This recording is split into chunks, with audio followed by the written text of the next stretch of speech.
नमस्कार। आज की समीक्षा में आपका स्वागत है, आपका बहुत बहुत स्वागत है और मैं हूं आपका पीसी सिंह। आज की चर्चा राहुल गांधी प्रकरण से जुड़ी हुई एक बहुत बड़ी घटना के ऊपर। आपको पता होगा जब राहुल गांधी के ऊपर एक सजा 2 साल का सजा सुनाया सूरत के एक लोअर कोर्ट ने, और उसको देखते हुए लोकसभा के स्पीकर ने उनको लोकसभा की सदस्यता से वंचित कर दिया 2 साल के लिए, और यह भी उसमें कहा गया कि अगले आने वाले 8 वर्षों तक वो लोकसभा का चुनाव या कोई भी चुनाव नहीं लड़ सकते हैं। इस पूरे प्रकरण पे देश का जितना भी विरोधी पार्टी है, जो भी भाजपा की विरोधी पार्टियां हैं, सबने प्रायः एक एक करके इस बात का इसकी भर्त्सना करी। चाहे वो ममता बनर्जी हो, पश्चिम बंगाल की मुख्यमंत्री, तृणमूल कांग्रेस की नेता, या उनके सहयोगी उत्तर प्रदेश के पूर्व मुख्यमंत्री और समाजवादी पार्टी के नेता अखिलेश यादव, सब ने एक स्वर से कांग्रेस के साथ अपनी सॉलिडेरिटी दिखाई। दूसरी तरफ दिल्ली के जो मुख्यमंत्री हैं अरविंद केजरीवाल, उन्होंने तो साफ साफ कहा और इस बात पर बड़ा जोर देकर कहा उन्होंने, ये जो लड़ाई है ये कांग्रेस की ही लड़ाई नहीं है, ये हम सब की लड़ाई है।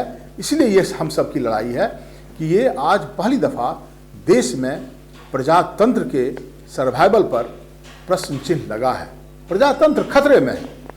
लेकिन ये जब सारे लोग कांग्रेस के जो इस घटना में कांग्रेस के साथ दिखाई पड़े, बिहार के मुख्यमंत्री और देश के बड़े नामी नेता, अभी के मुख्यमंत्री श्री नीतीश कुमार ने इस पर किसी भी तरह का टिप्पणी करने से इनकार कर दिया। ये बड़ा आश्चर्यजनक बात है। इसलिए आश्चर्यजनक बात है कि आपको याद होगा कुछ ही दिनों पहले जब नीतीश कुमार ने बीजेपी से हट करके, एनडीए से अलग होकर के और एक महागठबंधन बनाया और आरजेडी और बाकी पार्टियों के साथ सबको एक जुट करके बिहार में अपनी सरकार बनाई, जो बीजेपी की विरोधी सरकार थी। और ये करने के बाद जो उस समय कहा जा रहा था कि नीतीश कुमार प्रधानमंत्री बनना चाहते हैं, तो वो दिल्ली आए और सबसे पहले उन्होंने कांग्रेस का दरवाजा खटखटाया। आप याद कीजिए, जिस बात को मैं कह रहा हूं उसके ऊपर मैं पहले आपसे बातचीत कर भी चुका हूं, और सबसे पहले वो कांग्रेस से मिले, कांग्रेस के नेता से, मतलब सोनिया गांधी और राहुल गांधी।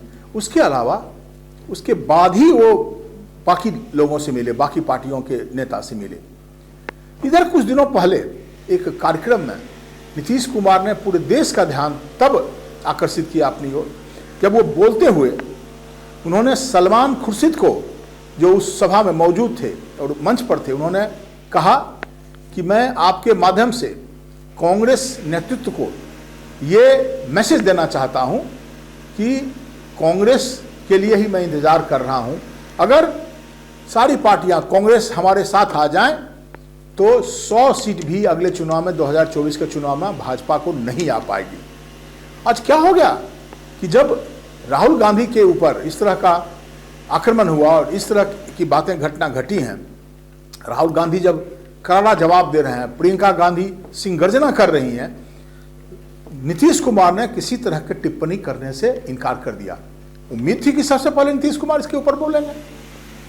तेजस्वी यादव ने कहा, बाकी नीतीश जी के खुद पार्टी के जो बहुत वरिष्ठ नेता हैं, राजीव रंजन सिंह उर्फ ललन जी, जिनको सब जानते हैं, उन्होंने इसकी भर्त्सना करी, लेकिन नीतीश कुमार इससे बचे।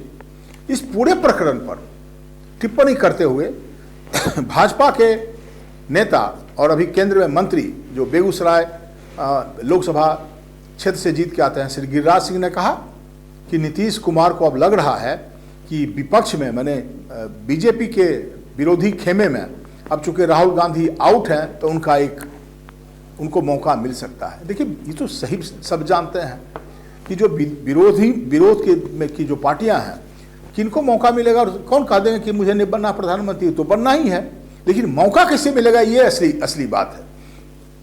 तो नीतीश कुमार ने किसी तरह का टिप्पणी करने से इनकार कर दिया। अभी मुझे किसी और कई पत्रकारों से बात हो रही थी, तो कहीं इसकी भी चर्चा हो रही, क्या नीतीश कुमार फिर से भाजपा में लौटने का प्रयास कर रहे हैं। इसमें किसी तरह का कोई मतलब कॉन्क्रीट खबर मैसेज नहीं है, लेकिन जो अटकलबाजी हो रही है, जिसे गिरिराज सिंह ने कहा कि वो उनको लगता है कि वो प्रधानमंत्री का मौका मिलेगा, उसको चूकना नहीं चाहते हैं। और दूसरी तरफ जो ये भी लोग बोल रहे हैं कि क्या वो बीजेपी में भी आना चाहते हैं। ये सारी बातें अटकलबाजी है, इस पर मुझे नहीं कुछ कहना है। लेकिन इतनी बात जरूर आपसे मैं कहना चाहूँगा कि पूरे के पूरे इस पूरे प्रकरण में, इस माहौल में जो भी कोई विपक्ष किसी भी तरह की पार्टी है, ये इसका फर्ज बनना था। अब किस कारण से नीतीश जी ने इस पर टिप्पणी करने से वो बचे, वो कोई मामूली पॉलिटिशियन नहीं है, बहुत ही समझदार पॉलिटिशियन है। और मौके पर आकर के एनडीए में रहते हुए भी उन्होंने बीजेपी के बगावत खिलाफत में बात कही है। तो ये कहानी है, आने वाले दिनों में इस पर से पर्दा उठेगा तो सामने चीज़ें स्पष्ट आएगी। लेकिन फिलहाल ये जो नीतीश कुमार ने राहुल गांधी के पूरे प्रकरण पर, इस मामले पर कुछ भी टिप्पणी करने से जो उन्होंने बचने का जो प्रयास किया है, यह एक तरह का संदेह पैदा करता है। तो आज इसी एक छोटे प्रकरण पर आपसे बात करने के बाद मैं विदा लूँगा, और फिर जब अगली बार आपसे मिलूँगा किसी और बात पर आपसे बात करूँगा। धन्यवाद।